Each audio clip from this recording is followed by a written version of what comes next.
इस श्लोक की जो व्याख्या श्री भगवान ने कहा में हुई उसे आप लोग सुनिए। मैं कुछ पाठ कर रहा हूँ। पिछले श्लोक में श्री कृष्ण ने कहा था कि वे भक्तों के लिए अनुकूल हैं और अभक्तों के लिए प्रतिकूल हैं। उस समय अर्जुन के मन में संशय उत्पन्न हुआ कि यदि श्री कृष्ण भक्तों के लिए अनुकूल हैं तो जो लोग वेदों में बताए हुए यज्ञों को करते हुए स्वर्ग की कामना करते हैं वे लोग श्री कृष्ण की दृष्टि में क्या भक्त हैं, तथा श्री कृष्ण ऐसे लोगों के प्रति कितने अनुकूल हैं अथवा कितने प्रतिकूल हैं। अंतर्यामी होने के कारण श्री कृष्ण अर्जुन के संशय को समझ गए। अतः उन्होंने इस श्लोक में बताया है कि यद्यपि ऐसे लोग वेदों के अनुसार यज्ञ करते हैं परंतु वे श्री कृष्ण के भक्त नहीं हैं। तो यहाँ पर श्री कृष्ण कह रहे हैं कि जो लोग वेदों में बताई हुई विधि के अनुसार यज्ञों को करके स्वर्ग प्राप्त करना चाहते हैं वे पुण्य प्राप्त करके स्वर्ग में चले जाते हैं।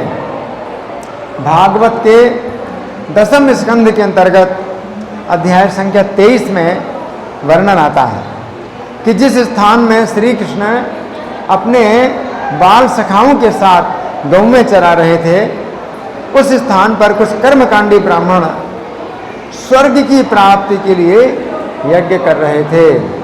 उस समय उन ब्राह्मणों पर कृपा करने के लिए श्री कृष्ण ने अपने बाल सखाओं को कुछ भोजन मांगने के लिए भेजा। श्री कृष्ण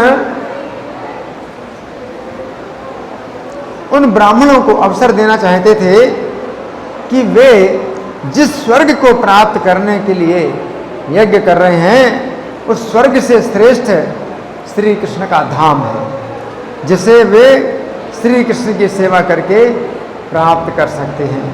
परंतु दुर्भाग्य से उन ब्राह्मणों ने इस अवसर का लाभ नहीं उठाया और उन्होंने ये सोचकर यज्ञ का भोजन श्री कृष्ण तथा बलदेव के लिए नहीं दिया कि जब तक यज्ञ पूरा नहीं होता है तब तक भोजन किसी को नहीं दिया जा सकता है।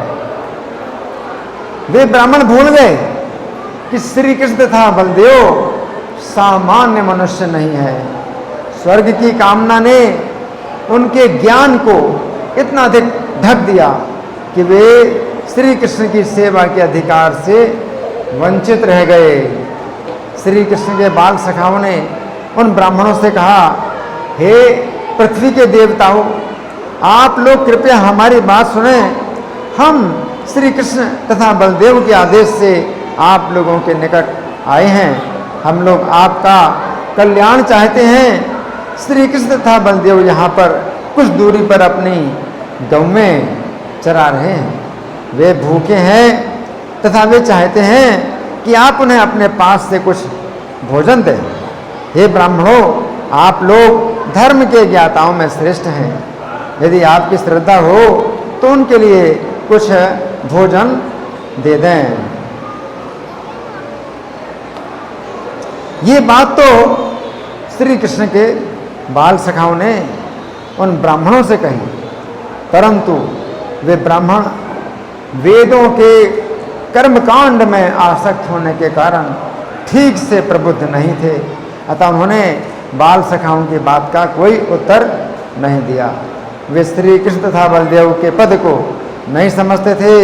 वस्तुतः ये लीला उन बनावटी ब्राह्मणों का पर्दाफाश करती है जो भगवान के आज्ञाकारी भक्त नहीं है।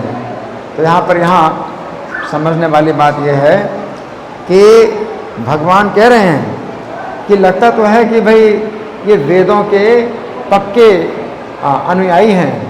त्रैविद्या माम सोम पापूत पापा।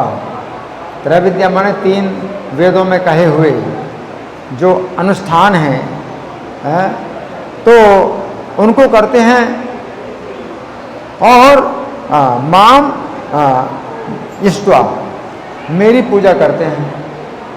तो वेदों के यज्ञों के द्वारा पूजा तो मेरी होती है। भगवान कहते हैं पूजा तो मेरी होती है, लेकिन वो पूजा अविधि पूर्वक होती है, विधि पूर्वक नहीं होती है। यज्ञैरिष्ट्वा स्वर्गतिम प्रार्थयन्ते, वो स्वर्ग गति मांगते हैं। तो यज्ञों के द्वारा वो स्वर्ग पाना चाहते हैं, है ना। यद्यपि नित्यम यज्ञे प्रतिष्ठितम तस्मात् सर्वगतम ब्रह्म नित्यम यज्ञे प्रतिष्ठितम। जो सर्वगत ब्रह्म श्री कृष्ण है, हमेशा यज्ञ में पूजित होते हैं, लेकिन वे तत्व से नहीं जानते। न तो माम अभिजानाति तत्वेन आतस्य वन्ति, तत्व से नहीं जानते श्री कृष्ण को, इसलिए वो श्री कृष्ण को नहीं प्राप्त कर पाते। तो भगवान क्या बताते हैं कि वे पुण्य प्राप्त कर लेते हैं, वेदों में कहे हुए यज्ञों के द्वारा पुण्य प्राप्त कर लेते हैं, और पूत पापा, पापों से भी पवित्र हो जाते हैं, लेकिन तो भी मुझे नहीं प्राप्त करते। क्या प्राप्त करते हैं?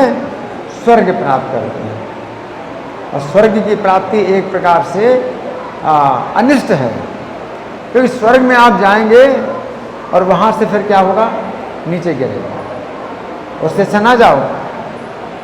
अगर आपको ऊंची बिल्डिंग के ऊपर, छत के ऊपर खड़ा कर दिया जाए और वहाँ से गिराया जाए, तो क्या आप जाना चाहोगे छत में? नहीं जाना चाहोगे। तो स्वर्ग में जो है जाकर के आप गिरेंगे नीचे, तो उससे अच्छा ना जाए स्वर्ग में, है ना। तो स्वर्ग में जाने की जरूरत नहीं है। तो यज्ञों से जो है कृष्ण कहते हैं मेरी ही पूजा कर रहे हैं, यज्ञों के द्वारा मेरी ही पूजा कर रहे हैं, लेकिन वो स्वर्ग पाना चाहते हैं और तत्व से मुझे नहीं जानते, है ना। तत्व से मुझे नहीं जानते। ये प्यन्य देवता भक्ता यजन्ते श्रद्धयान्विता ते भी मामेव कौन्ति यजन्ते विधि पूर्वकम। तो वे जो है अन्य देवताओं के भक्त हैं, है ना। स्वर्ग में क्यों जाना चाहते हैं? वो देवताओं की संगति करना चाहते हैं, देवताओं की सेवा करना चाहते हैं, मेरी सेवा नहीं करना चाहते हैं। इस प्रकार से यज्ञों के द्वारा यद्यपि पूजा मेरी होती है, लेकिन वास्तव में वो पूजा कैसी है? अविधि पूर्वकम, विधि पूर्वक नहीं है, है ना। लेकिन अगर हम हरे कृष्ण मंत्र का जाप करते हैं, तो हरे कृष्ण मंत्र इतना शक्तिशाली है कि आप नहीं भी जानते हैं कि ये भगवान का नाम है, तो भी आप भगवान के निकट जाते हैं, इतना शक्तिशाली है। इसलिए हरे कृष्ण मंत्र का हम प्रचार करते हैं, और उनको भी प्रचार करते हैं जिनकी श्रद्धा नहीं है, जिनकी श्रद्धा भगवान में नहीं है, उनको भी हम हरे कृष्ण मंत्र का प्रचार करते हैं। इसमें इतनी शक्ति है, जैसे कि नारद जी ने रत्नाकर डाकू को कहा कि तुम मरा मरा जप करो, है ना। तो नाम नहीं दिया, भगवान का नाम नहीं दिया, क्योंकि वो केवल पापों से ही पवित्र होना चाहते थे रत्नाकर डाकू, कि मैंने बहुत पाप किए हैं, उनका मुझे दंड ना भोगना पड़े। तो बाकी उनको भगवान से कोई मतलब नहीं था। तो नारद जी ने कहा ठीक है, मरा मरा बोलो। तो मरा मरा इसलिए बोल रहे थे कि मैं पापों से जो है अब छूट जाऊं। तो पापों से छूटने के लिए वो मरा मरा बोलते थे, लेकिन ये जो वैदिक यज्ञों से ज़्यादा शक्तिशाली है। वो जो मरा मरा वो जो बोल रहे थे, वो वैदिक यज्ञों से ज़्यादा शक्तिशाली है। वो वेद मंत्र हैं और बड़े शुद्धि से पाठ कर रहे हैं, वेद मंत्रों का पाठ कर रहे हैं, और हवन सामग्री डाल रहे हैं, शुद्ध हवन सामग्री डाल रहे हैं, और शुद्ध घी का प्रयोग कर रहे हैं। लेकिन कहाँ जाते हैं? स्वर्ग जाते हैं। और एक रत्नाकर, एक डाकू, अपने पापों से छूटने के लिए वो मरा मरा बोल रहा है। वो नहीं सोच रहा है कि ये भगवान का नाम है। लेकिन वो जो है, जो लाभ प्राप्त कर रहा है, वो लाभ इन यज्ञों में नहीं है। यह अजामिल जो है अपने पुत्र को जब नारायण नाम से पुकार रहा है, तो वो ज़्यादा शक्तिशाली है, जबकि अपने पुत्र के लिए नारायण नाम को पुकार रहा है। और इन यज्ञों में जो है उतनी शक्ति नहीं, जबकि शुद्ध वो कर रहे हैं, सब कुछ कर रहे हैं। तो ये बात समझने की है कि कलयुग में जो है बड़ा जो है ये लाभ है, कलयुग का बहुत बड़ा लाभ है कि हमको जो है सीधे सरल विधि दी जाती है, और सरल विधि दी जाती है।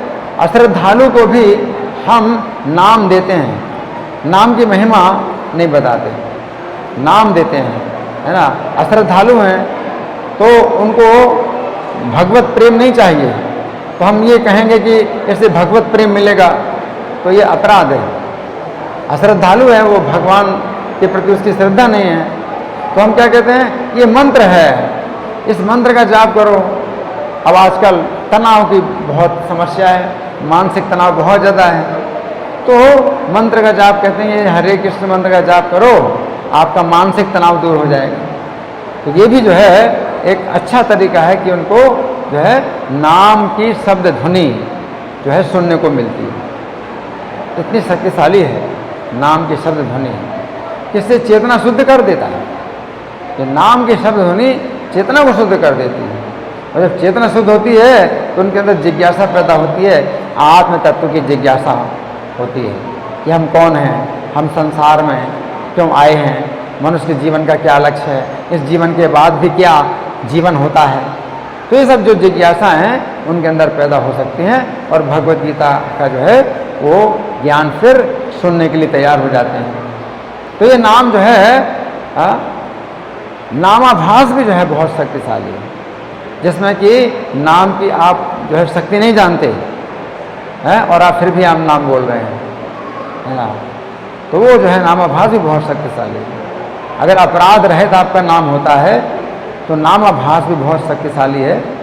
इसलिए कलयुग में हम लोग जो है ये सब नहीं करना चाहते हैं। वेदों के जो कर्मकांड के यज्ञ हैं, तो एक तो प्रभु जी ने बताया कि आप कर भी नहीं पाएंगे, कि शुद्ध घी नहीं मिलेगा, हवन सामग्री शुद्ध नहीं मिलेगी, मंत्रों का पाठ भी शुद्ध नहीं होगा, तो वैसे भी यज्ञ नहीं कर सकते।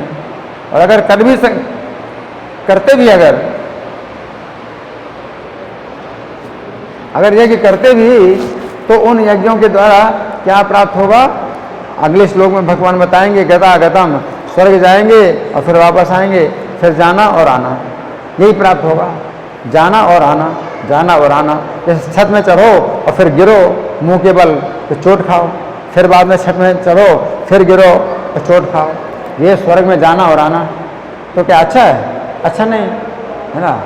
तो ये जो है मतलब भगवान बताते हैं कि इस तरह से वेदों का जो है कोई मंत्र पाठ करे और जो है बड़े बड़े यज्ञ भी करे, लेकिन उससे अच्छा है कोई व्यक्ति जो है अगर सरलतापूर्वक हरे कृष्ण मंत्र का जाप करे, तो इसमें जो है कोई परिश्रम नहीं है, इसमें कोई खर्चा भी नहीं है, इसमें आप अकेले भी कर सकते हैं, सबके साथ भी कर सकते हैं, अकेले भी कर सकते हैं, इसमें कोई अंतर नहीं पड़ता। अशुद्ध स्थान में भी कर सकते हैं, वो भी जो है आपको शुद्ध करता है।